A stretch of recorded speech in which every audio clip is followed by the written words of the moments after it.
Hello बच्चों, नमस्कार। मैं हूं नारायण पटेल आपके अपने चैनल पर। आज हम यहां पर विद्या ज्ञान मुख्य परीक्षा जो कि 11 और 12 फरवरी को होने वाली, उसी के संदर्भ में हिंदी का मॉडल पेपर लेके आया हूं। मॉडल पेपर इसमें आपको ग्रामर और जो पैराग्राफ आता उन दोनों का मिश्रण। तो आइए फटाफट इसको शुरू कर लेते हैं। सबसे पहला प्रश्न है, कौन सा शब्द संज्ञा शब्द है? ए शहर, बी वह, सी हम और डी और।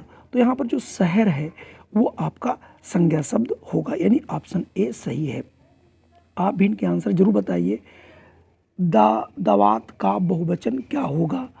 दावतों, दवातें, कई दवातें या इनमें से कोई नहीं। तो इसका अगर आप ऑप्शन बी सही लगा रहे हैं तो आप बिल्कुल सही हैं। अगर मैं तीसरे प्रश्न की बात करूं, तुलसीदास ने रचना की किस चीज़ की? गीता की, रामचरित मानस की, पुराण की या फिर वेदों की? सभी को पता है गोस्वामी तुलसीदास जी ने जो है रामचरित मानस की रचना की है। तो ऑप्शन बी वाला सही है। प्रश्न 4, कौन सा शब्द सर्वनाम है? यानी जो संज्ञा के स्थान पर जिनका प्रयोग किया जाता है वो सर्वनाम कहलाते हैं। तो गरीब है, राया है, वे है, अंडा है। तो जैसे किसी व्यक्ति का, जैसे हम कहते हैं कि अशोक नाम का एक राजा था, वह बहुत दयालु था या वे बहुत दयालु थे, तो वे देखिए उनके लिए प्रयोग किया गया। तो यहाँ पर जो ऑप्शन सी होगा ये आपका सर्वनाम होगा। अगर चंद्रमा का पर्यायवाची आपसे पूछा जा रहा है तो चंद्रमा का पर्यायवाची दिनकर, भानु, कनक या फिर शशि। तो अगर आपने ऑप्शन यहाँ पर चुना है डी शशि तो आप बिल्कुल सही हैं। अगले प्रश्न की बात करते हैं, सूरदास किसके पद गाया करते थे? सूरदास के पद हैं वो किसको समर्पित हैं?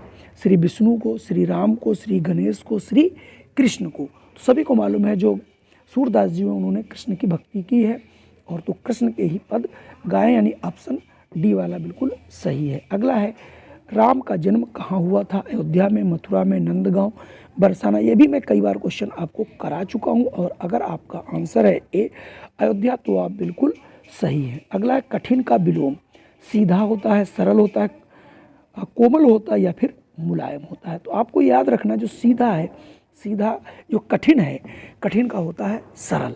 कठिन का क्या होता है? सरल। तो यहाँ से ऑप्शन बी वाला सही होगा। अगर प्रश्न 9 की बात करें, भानु किसका पर्यायवाची? सूर्य का, चंद्रमा का, कमल का, पहाड़ का। और अगर सूर्य का भानु है, आर्क है, सविता है, आदित्य, दिनकर, दिवाकर, दिनकर, हाँ, तो ये सारे किसके हैं? सूर्य के हैं, यानी भानु के हैं।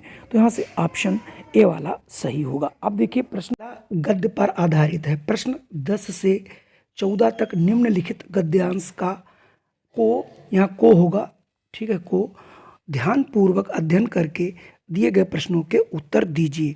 तो गद्यांश में पढ़ रहा हूँ, सुन लीजिए आप भी। सूर्य के पद गांव गांव में गाए जाते हैं। वह हिंदी के यशस्वी भक्त कवि थे। भगवान श्री कृष्ण की बाल लीला का जैसा भावपूर्ण चित्रण सूरदास ने किया है वैसा विश्व साहित्य में अन्यत्र दुर्लभ है। ब्रज भाषा की पूरी मिठास सूर के पदों में भर गई है। विद्वानों का मत है कि सूरदास का जन्म दिल्ली के निकट बल्लभगढ़ के लगभग 2 किलोमीटर दूर स्थित सीही में हुआ था। वह जाति के ब्राह्मण थे। किशोरावस्था में ही विरक्त होकर वह मथुरा गए और बाद में आगरा मथुरा के बीच गऊ घाट पर साधु के रूप में रहने लगे। उन्होंने अपना एक पद बनाकर स्वामी वल्लभाचार्य को सुनाया। इससे वह सूर से बहुत प्रभावित हुए। उन्होंने सूरदास को अपना शिष्य बना लिया। उन्हीं की आज्ञा से सूरदास ने संस्कृत के श्री भगवत महापुराण के आधार पर श्री कृष्ण का विस्तार पूर्वक पद्य शैली में वर्णन किया। अब उसके देखिए जो पढ़ाया गया है उस पर प्रश्न दिए गए हैं, जैसा कि आप 10वां प्रश्न देख रहे हैं। सूरदास के गुरु थे श्री कृष्ण, रविदास, हरिदास या वल्लभाचार्य? तो जैसा कि आप अभी पहले ही यहाँ पर देख चुके, तो इनके जो गुरु थे वो थे वल्लभाचार्य, यानी ऑप्शन बी। अगला है, सूरदास ने किसकी लीला का वर्णन किया? तो श्री कृष्ण, रामचंद्र, बलदाऊ, नंद। तो उन्होंने किया था श्री कृष्ण, जैसा कि आप ऊपर अभी देख चुके हैं। सूर किस जाति के थे? अभी आप पढ़ चुके हैं 12वां प्रश्न, जैसे ब्राह्मण के थे तो क्षत्रिय, वैश्य, ब्राह्मण और शूद्र आप पढ़ चुके हैं। ब्राह्मण थे तो यहाँ से ऑप्शन सी लगा लेंगे। सूर्य का जन्म कहाँ हुआ था? तो सूर्यदास का जन्म मथुरा में, सीही में, गोकुल में या वृंदावन में। इसके पहले आपने देखा था दिल्ली के निकट सीही में हुआ था, तो यहाँ से ऑप्शन बी हो जाएगा। सूर्य के पद कहाँ गाए जाते हैं? मथुरा में, वृंदावन में, गोकुल में, गांव-गांव में।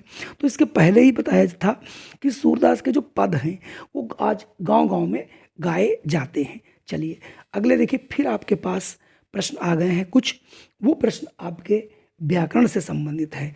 घोड़ा का स्त्रीलिंग है घोड़ी, घोड़, घुड़िया, घूड़ी। तो यहाँ पर 15वां का ऑप्शन होगा ए, घोड़ी कहा जाता है।